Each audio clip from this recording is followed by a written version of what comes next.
कंकाल का रहस्य। चौरा गांव के खेतों में इन दिनों खुदाई का काम चल रहा था।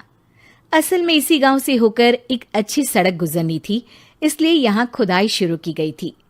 अचानक एक दिन खुदाई करने वाली मशीन से कुछ टकराता है।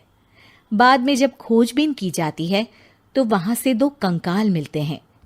पुलिस गांव के लोगों से पूछताछ शुरू करती है। आप लोगों को क्या लगता है ये किसके कंकाल हो सकते हैं? अरे साहब, हमें क्या पता ये किसके कंकाल है, आप ही लोग पता लगाइए। हम लोग तो बहुत ज़्यादा डरे हुए हैं। हाँ, हमारी फॉरेंसिक टीम अभी आ रही है। ये बताओ कि इस गांव के रहने वाला कोई जोड़ा गायब तो नहीं ना? क्योंकि शुरुआती जांच में तो ये बात सामने आ रही है कि एक कंकाल किसी पुरुष का है तो एक किसी महिला का। साहब, हमें तो बहुत डर लग रहा है। ऐसे कंकाल मिलने का मतलब गांव के आसपास ही किसी की हत्या हुई है या फिर किसी को जलाकर मार डाला गया है। हाँ साहब, हम अपने परिवार को लेकर बहुत ही ज्यादा परेशान हैं।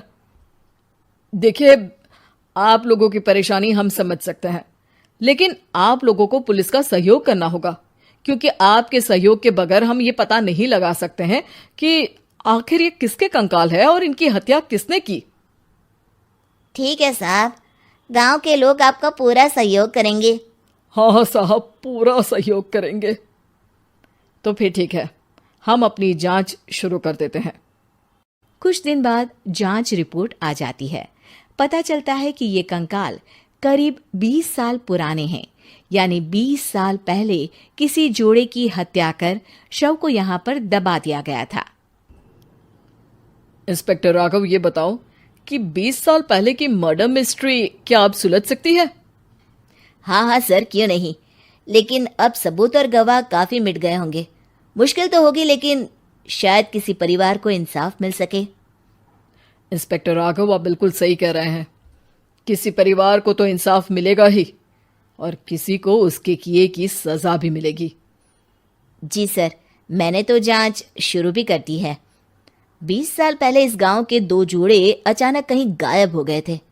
मैंने दोनों ही परिवारों के बाकी के सदस्यों से बातचीत शुरू की तो उन्होंने बताया कि उनके बच्चे शहर गए थे, लेकिन आज तक वापस नहीं लौटे हैं। लेकिन ये दोनों शव किस परिवार के सदस्यों के हैं, ये कैसे पता चल सकेगा? सर, मैंने डीएनए टेस्ट करवा लिया है। आज शाम तक इसकी रिपोर्ट भी आ जाएगी। अच्छा, ठीक है। उसी शाम को सर, डीएनए रिपोर्ट के मुताबिक ये दोनों ही लाशें चौरा गांव के रहने वाले प्रधान सुल्तान सिंह के बेटे और बहू की है। लेकिन इनकी हत्याएं किसने की है, ये कैसे पता लगेगा? इसी का तो पता लगाने की कोशिश में जुटा हूं सर। आज सुल्तान सिंह से मिलने भी जा रहा हूं। मेरा बेटा और बहू तो मेरे लिए सिर्फ यादों में ही रह गए थे। हमें उनकी लाशें तक नहीं मिल सकी थी। आज 20 साल बाद उनके कंकाल मिले हैं। मैं अब किसके लिए जीऊं?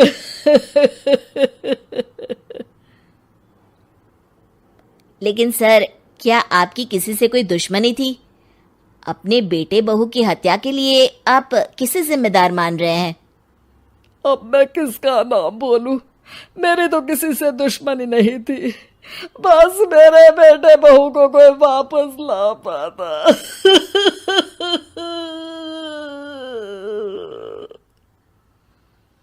इसके बाद सुल्तान सिंह फूट फूट कर रोना शुरू कर देते हैं। सर, अब आप इनका अंतिम संस्कार करवा सकते हैं। कम से कम इनका शरीर ना सही, इनका कंकाल तो आपको मिला है। लेकिन हाँ, अगर आपको कुछ भी याद आए तो जरूर बताइएगा। मेरी तो बेटा अब उम्र हो गई है, लेकिन मेरे बेटे और बहू के हत्यारों का जरूर पता लगाइएगा, क्योंकि जब तक हत्यारे पकड़े नहीं जाएंगे मेरा मन नहीं मानेगा। सर, हमारी पूरी कोशिश रहेगी हत्यारे को पकड़ने की। लेकिन एक बात बताइए, उस वक्त आपको किस पर शक गया था? उस वक्त मेरे एक ड्राइवर को पकड़ा गया था, लेकिन सबूतों के अभाव में उसे छोड़ दिया गया था। अच्छा, और ड्राइवर पर कैसे शक हुआ था? क्योंकि उस दिन ड्राइवर छुट्टी पर था। उस समय लेकिन लाश क्यों नहीं मिल सकी थी? उस वक्त पुलिस ने बहुत कोशिश की थी, लेकिन दोनों की डेड बॉडी नहीं मिल सकी थी। ठीक है, हमारी तफ्तीश चल रही है, मैं फिर आऊंगा। इसके बाद इंस्पेक्टर वहां से चला जाता है और सुल्तान सिंह अपने बेटे और बहू की याद में खो जाते हैं।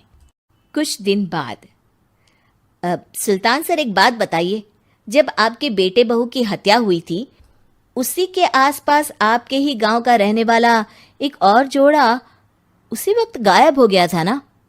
हाँ सर, अलका और अभिषेक, वो भी मेरे बच्चों जैसे ही थे।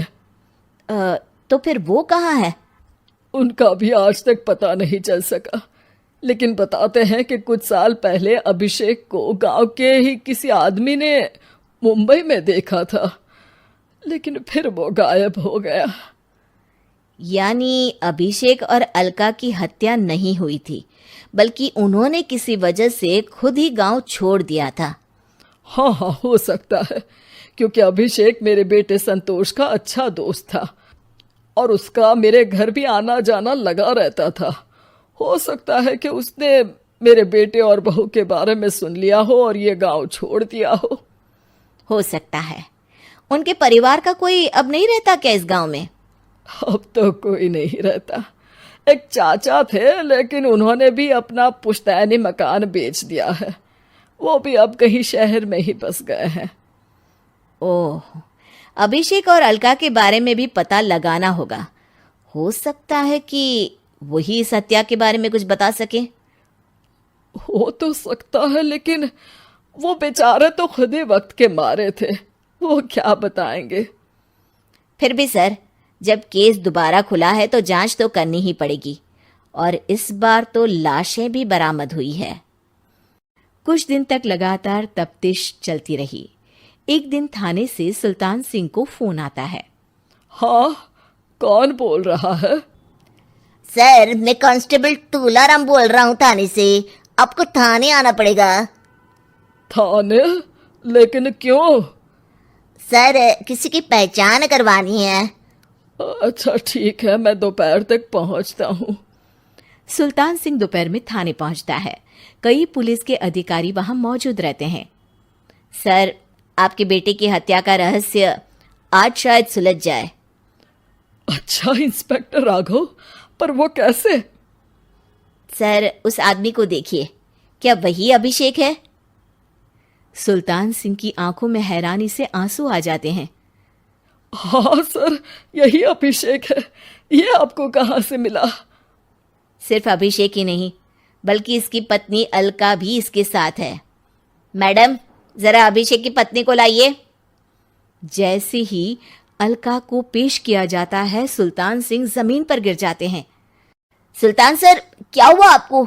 आप अलका को देखकर गिर क्यों गए? सुल्तान सिंह सर पकड़कर बैठ जाते हैं।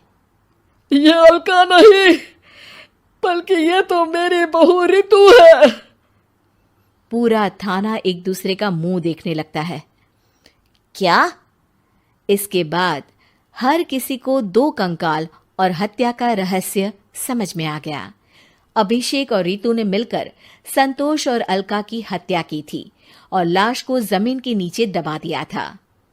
आज 20 साल बाद इस हत्या का रहस्य खुल सका था कि अवैध प्रेम संबंध में 2 मासूमों की जान गई थी।